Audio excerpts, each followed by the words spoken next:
That's right, they're back! It is time to talk my predictions for Guardians of the Galaxy, and I'm so happy to talk about all our favorite characters. Star-Lord, Rocket Raccoon, Groot, Gamora, Merle, and all the others right here on LaserDude 99 Superhero Predictions of the movies coming out in 2017.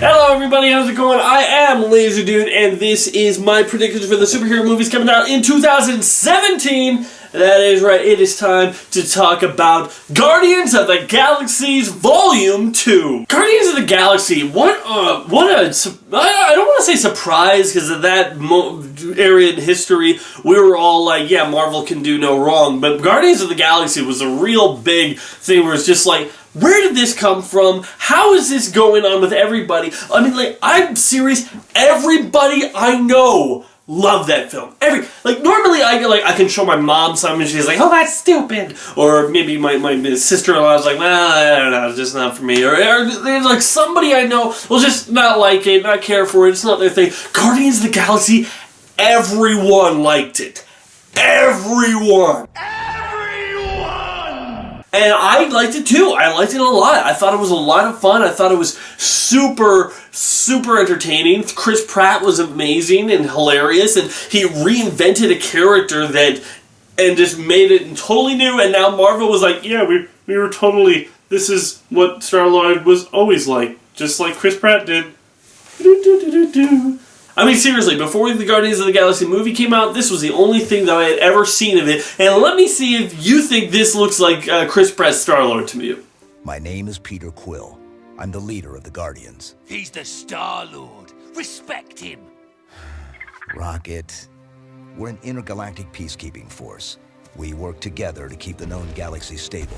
Wow, that character has to stick up his butt. But anyway, the first one was a big hit. I liked it a lot. Everyone did. And we are getting a second one this year. And I am looking forward to it. I really am. So let's start at the beginning. What did we get from the trailer? Fortunately, I think there's actually a lot of things this trailer is leaving out. I mean, it's showing a lot of clips and stuff. And that's really about all we can really see. But I don't really know what's the main threat of the story. There's two possibilities, and I will get into that more in the prediction. But we see these really yellow people that are either like some aliens from this far off galaxy or really big Simpsons fans, and they seem to be like very threatening and whatnot. But they don't get an edit in the trailer that says that they're the main threat. It's more likely that they are part of the main threat, but not necessarily the main threat themselves. That's the read I'm getting for it anyway. In fact, if I'm to be totally honest, I think from what we get in the trailer, the main threat is whoever is getting all those spaceships. You know, either that to see where all those spaceships are flying around. That's either for the beginning, where they just show these guys fighting things, or that's like near the end with the main threat fighting and everything. And I think it's more towards the end, because I think the random fight that we get in the beginning is going to be that thing that they show at the beginning of the trailers, where they're fighting that big weird tentacle monster that looks like he's from, I don't know, Dark Souls or something. So I think that seems to be like the big, because they're showing a lot of that fight, so I'm thinking that's going to be the fight in the beginning to show where our heroes are at. We get that Groot is still a baby. I don't know, it looks more like a toddler to me, but that's just me. Because he was a baby when he still had to be in the plot doing his weird dance moves. But anyways, and this is interesting because every time I've read the comics and I've seen a moment where Groot got exploded and all they needed to do was replant him, and within like an hour or so he grew all back to full size. So I wonder if this is going to be a continuous thing throughout him, where Groot's going to be slowly growing, and the next film maybe he's teenager Groot or kid Groot or something like that, and then by the fourth one or whatever he's back to being full grown Groot, or maybe he'll get a growth spurt and grow up to being full Groot this time. And I kind of wonder though, because with Groot being so tiny, are they still getting Vin Diesel to voice him? I mean, I think so. I haven't heard anything from the different, but is Vin Diesel in the sound booth going as high pitch as he can? I'm Groot! I don't know. But anyway, so Groot's a baby, and Rocket's looking after him. I think it's kind of cool that, in the first film it was Rocket on Groot's shoulders shooting things up. Here it's Rocket that's shooting things up, and Groot is on his shoulder. I think that's kind of cool. I think that's nice. They have a really nice friendship. I'm really looking forward to see that. I'm looking forward to seeing all these characters back. We get some of these characters are coming back. We got, Nebula, I think her name is? Something like that. The blue one that is played by, Amy from Doctor Who.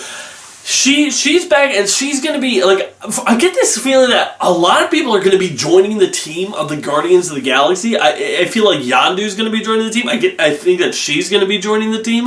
And how is it's like almost a thing now that this franchise is going to do, if that's the case, that all the people who join the Guardians of the Galaxy have to start off by trying to kill them or fight them? Because that's how the Guardians of the Galaxy came together. They were all fighting each other. Groot and Rocket were trying to get Quinn because of the reward.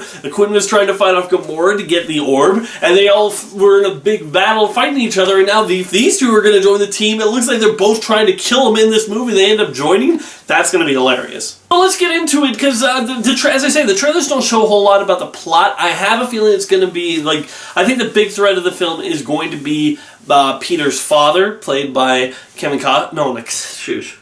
Nearly said Kevin Costner. That's not right. That's Superman's father. No, leave me. I'm in a tornado. Kurt Russell is playing Star-Lord's father, and we only see him where he just says, "Hey, Peter, I'm your dad. What's up?" That's basically it.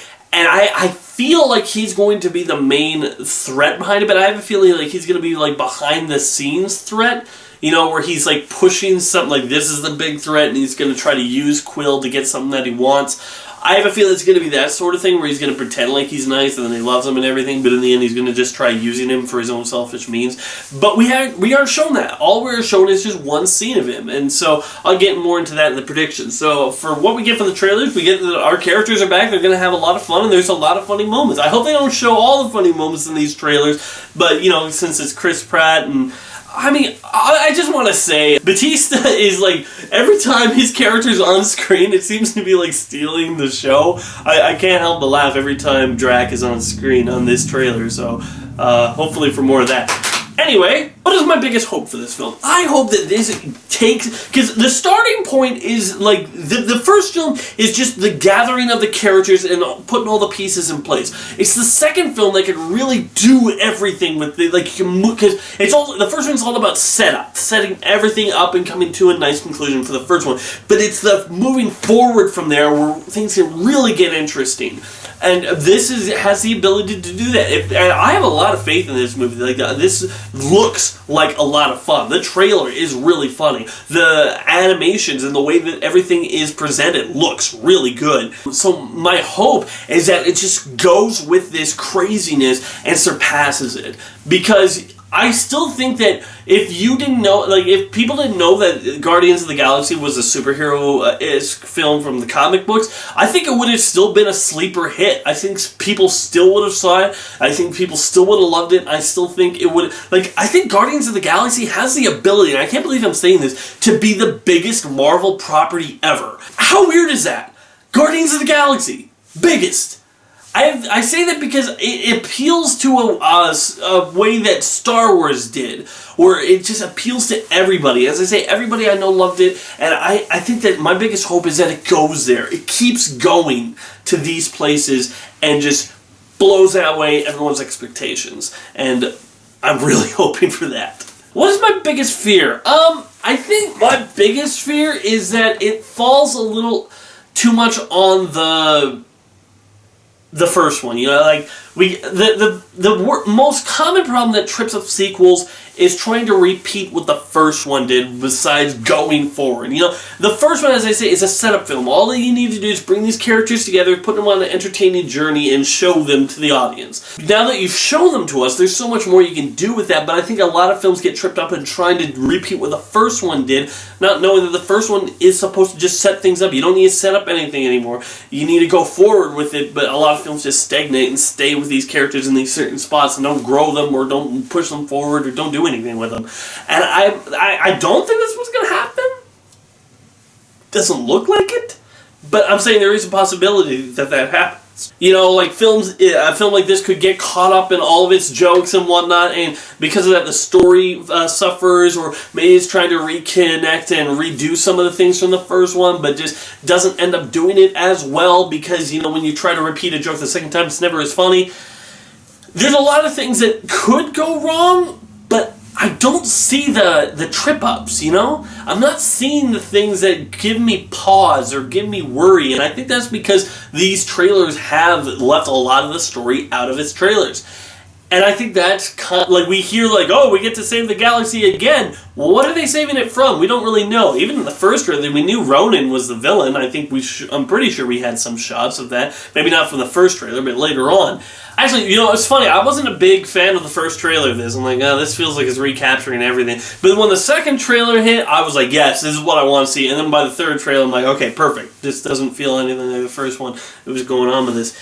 So, yeah, my biggest fear is that they try to just do everything the first one did and not move forward with the story, but as I say, I don't think that's going to happen. Predictions! This is where I'm going to talk more about these things.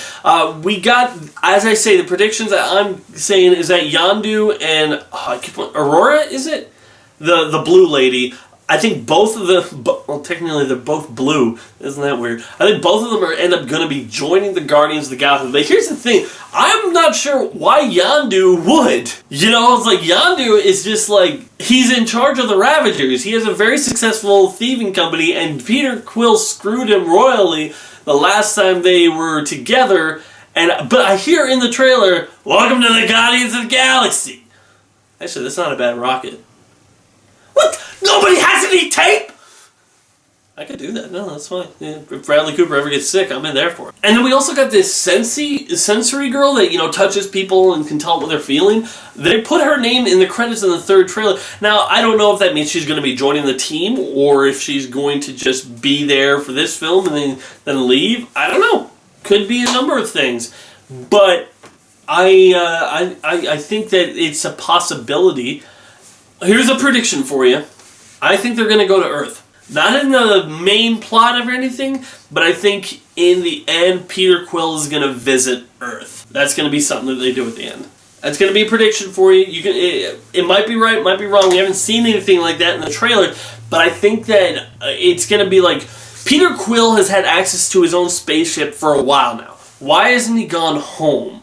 You know, that's the question, and I think that might be a question that they address in this. They address that he has feelings for Gamora and whether or not that's reciprocated, which I think it's gonna be. I mean, I think they have the ability to possibly do that. I think that, you know, the second film is usually where you go all the way with these love interests, especially for the Marvel movies. You know, it's like the first movie, you show that there's a spark, like in Iron Man, they show that there's a spark between him and Pepper, but they don't start dating until after the first movie, or the second movie, I mean to say. Same with, you know, Thor. They kiss and whatnot, but he leaves her and doesn't come back to the second movie. And then in the second movie, he comes back and they're pursuing a relationship. And I guess he fell asleep during Civil War thing. But usually, as I say, the second movie in these Marvel franchises are where they start to actually pursue the relationship. And I think that they could definitely do that, unless they want to go the opposite way, where it's just Peter Quill and her just don't actually. Like, he has feelings for her, but they're never reciprocated, which is a possibility, but I think they probably will. I hope they give Gamora a little bit more of a personality, because she was one of the only ones that kind of felt a little weak to me. I mean, she didn't have a lot of funny lines, except for, we're just like Kevin Bacon, which was hilarious, I'll give her that. But she seemed to be, like, out of all of them, the most straight-edge, normal out of all of them. And I like when they poke at her having such a terrible upbringing and not knowing the basic things like music and whatnot. And I think if they can go into those areas and her now, you know, being free and being with these people, develop more of a fun personality that we can poke at. And from the looks of it, it looks like we got some of that. I mean, that scene where she's just holding a giant cannon, that looks like, okay, that's pretty cool. That's pretty dang. And, you know, she says hi to Groot while they're fighting something, while he's waving at her. You know, there's some funny stuff with that. And I hope that they go more with her for that. Now, my excitement meter for this is really high. I want to just get into that.